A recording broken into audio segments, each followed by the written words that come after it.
ఈరోజు సూపర్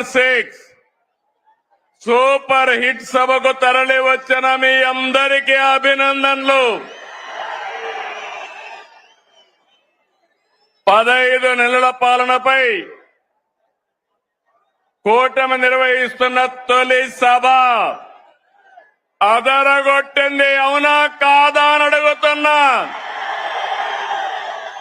మంచి ఎండ, మా ఆడబిడ్డలు చూస్తున్నా. మీ ఉత్సాహం చూస్తే మేమందరం మీకు రుణపడి ఉన్నామని మరొకసారి తెలియజేస్తున్నాం. నేటి ఈ సభకు కారణమైన స్త్రీ శక్తికి వందనం. మా యువ కిషోరాలకి వందనం. అండగా నిలిచిన అన్నదాతకు వందనం. ప్రతి తల్లికి వందనం. కార్యకర్తల కష్టానికి త్యాగానికి వందనం.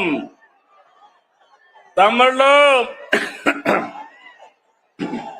ఎన్నికల ముందు ఎంత ఉత్సాహంగా కసిగా ఉన్నారు, నేడు అలాగే ఉన్నారు. తెలుగు తమ్ముళ్ళ స్పీడ్, జన సైనికుల జోరు, కమలదళ ఉత్సాహం ఇంకేమైనా ఎదురుందా తమ్ముళ్ళు అని అడుగుతున్నా మిమ్మల్ని. ఈ సభ రాజకీయాల కోసరం కాదు, ఓట్ల కోసరం కాదు, ఎన్నికలు కూడా లేవు. ఇదొక బాధ్యత కలిగిన ప్రభుత్వం, జవాబారి ఉండే ప్రభుత్వం, ఇచ్చిన మాట నెరవేర్చిన ప్రభుత్వాన్ని చెప్పడానికి అనంతపురానికి వచ్చావని చెప్పి కూడా నేను మీకు తెలియజేస్తున్నా. సూపర్ 6 హామీని సూపర్ హిట్ చేశామని చెప్పేందుకు వచ్చాం. మీ ఆశీర్వాదం, మీ భాగస్వామ్యం కోసం ఇక్కడికి వచ్చామని నేను మీకు తెలియజేస్తున్నా.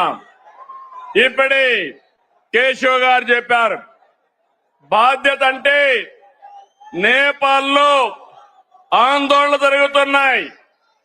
అక్కడ ఆందోళన జరిగితే 200 మంది తెలుగు వాళ్ళు అక్కడ చిక్కుకుపోయారు. ఆ సమయంలో ఎవరైతే హెచ్ఆర్ మినిస్టర్ ఉన్నాడో లోకేష్ గారిని రియల్ టైం గవర్నెన్స్ లో ఉండి మానిటర్ చేయమని ఆదేశాలు ఇచ్చాను. ఇది జవాబుదారీతనం, అవునా కాదా అని మిమ్మల్ని అడుగుతున్నా. సంక్షేమం అంటే ఓట్ల రాజకీయం కాదు.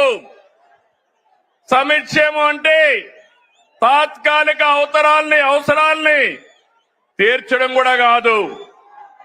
సంక్షేమం అంటే పేదల జీవితాలు మారాలి. పథకాలు అంటే పేదల జీవన ప్రమాణాలు పెరగాలి.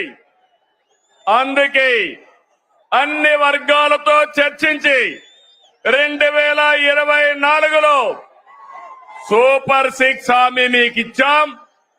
ఇంకొక పక్క 2023 మే నెలలో 28వ తారీఖున రాజమండ్రిలో మహానాడు జరిగింది. సూపర్ 6ను ప్రకటించాం. అదే సమయంలో కూటమి మేనిఫెస్టో కూడా ఇచ్చి మేమందరం కూడా సమిష్టిగా కష్టపడి ఇవన్నీ కూడా నెరవేర్చడానికి ముందుకు పోతున్నాం.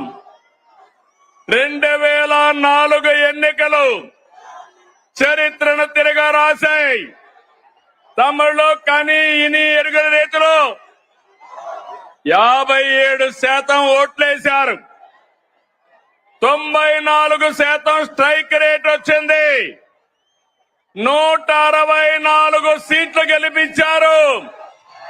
ప్రతిపక్షానికి హోదా లేకుండా చేసిన మీకు మనస్ఫూర్తిగా అభినందనలు. ఇంకొక పక్క 21 లోకసభ